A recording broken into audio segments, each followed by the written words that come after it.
ಹೊಸಪೇಟೆ ಪೂಜೆ ಮಾಡುವಾಗಲೇ ಪತ್ನಿಯ ಕತ್ತು ಸೀಳಿ ಕೊಲೆ ಮಾಡಿದ ಪಾಪಿ ಪತಿ.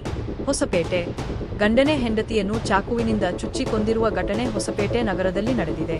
ನಗರದ 32ನೇ ವಾರ್ಡ್ ವ್ಯಾಪ್ತಿಯ ಅಗಸರ್ ಓಣಿಯಲ್ಲಿ ಈ ಘಟನೆ ನಡೆದಿದೆ.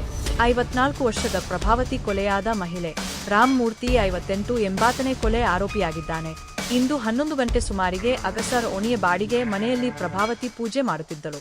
ಈ ವೇಳೆ ಹಿಂದಿನಿಂದ ಗೊತ್ತಾಗದೆ ಬಂದ ಆರೋಪಿ ಪ್ರಭಾವತಿಯನ್ನು ಚಾಕುವಿನಿಂದ ಕತ್ತುಕೊಯ್ದು ಕೊಲೆ ಮಾಡಿದ್ದಾನೆ. ಕ್ರೂರವಾಗಿ ಚಾಕು ಇರಿದ ಪರಿಣಾಮ ಪ್ರಭಾವತಿ ಸ್ಥಳದಲ್ಲಿಯೇ ಮೃತಪಟ್ಟಿದ್ದಾಳೆ. ಕೌಟುಂಬಿಕ ಕಲಹ ಕೊಲೆಗೆ ಕಾರಣ ಎಂದು ತಿಳಿದು ಬಂದಿದೆ. ಮೃತ ಮಹಿಳೆಗೆ 2 ಪುತ್ರರು ಹಾಗೂ ಓರ್ವ ಪುತ್ರಿ ಕೂಡ ಇದ್ದಾನೆ. ಈ ಕುರಿತು ಪಟ್ಟಣ ಪೊಲೀಸ್ ಠಾಣೆಯಲ್ಲಿ ಪ್ರಕರಣ ದಾಖಲಾಗಿದೆ. ಸ್ಥಳಕ್ಕೆ ಜಿಲ್ಲಾ ಪೊಲೀಸ್ ವರಿಷ್ಠಾಧಿಕಾರಿ ಜಾಹ್ನವಿ, ಡಿವೈಎಸ್ಪಿ ಪಿ. ಮುರಳೀಧರ್, ಪಟ್ಟಣ ಠಾಣೆ ಪಿಐ ಫೈಜುಲ್ಲಾ, ಸಂಚಾರ ಠಾಣೆ ಪಿಐಡಿ ಹುಲುಗಪ್ಪ, ಚಿತ್ತವಾಡಿ ಠಾಣೆ ಪಿಐ ಸೋಮನಾಯಕ ಸೇರಿದಂತೆ ಪಟ್ಟಣ ಪೊಲೀಸ್ ಠಾಣೆ ಅಧಿಕಾರಿಗಳು, ಸಿಬ್ಬಂದಿ ಹಾಗೂ ಬೆರಳಚ್ಚು ತಜ್ಞರು ಭೇಟಿ ನೀಡಿ ಪರಿಶೀಲನೆ ನಡೆಸಿದ್ದಾರೆ.